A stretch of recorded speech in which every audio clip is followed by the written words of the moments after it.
ที่ประธานเห็นแล้วว่านี่กับแม่ผู้ที่หนึ่งเนาะสหายสันติโกใจสุวรรณวิธีนักลุนก็จากเรื่องคือพ่อแม่จะประธานของผมเองเนาะ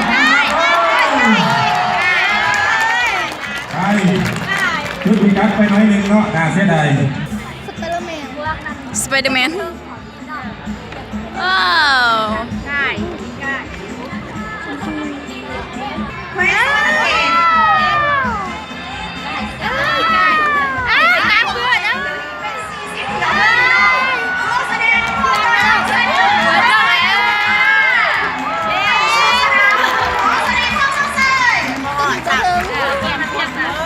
อันนี้ก็เป็นลูกในบ้านบาทในขวัญของเศร้านครปากซี่ของพวกเขาเนาะ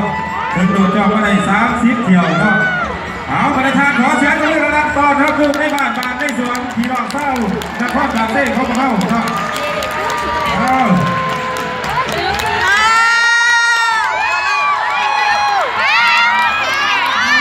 ที่เราบาดเสียวเราพูดไปน้อยหนึ่งสั่น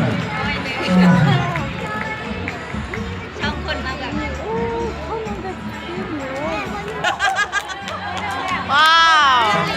ซุปเปอร์ทอดโอ้โหกินกันเลยโดนก็ได้กินกันเลยแพ้เสียงหวาน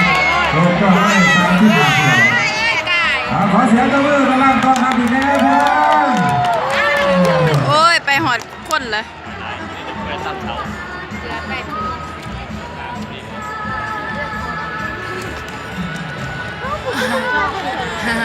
อ้าวเห็นยังเลยและติดตามมาโดยผู้สุดท้าย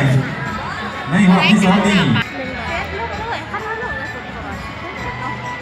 ปัจจุบันนี้ได้มาทำต่อเพื่อการเกี่ยวกับว่าที่สนามกีฬาทั้ง2เนาะส่วนการลงนามจะเป็นลักษณะในการบรรทานที่ตามมาชมกัน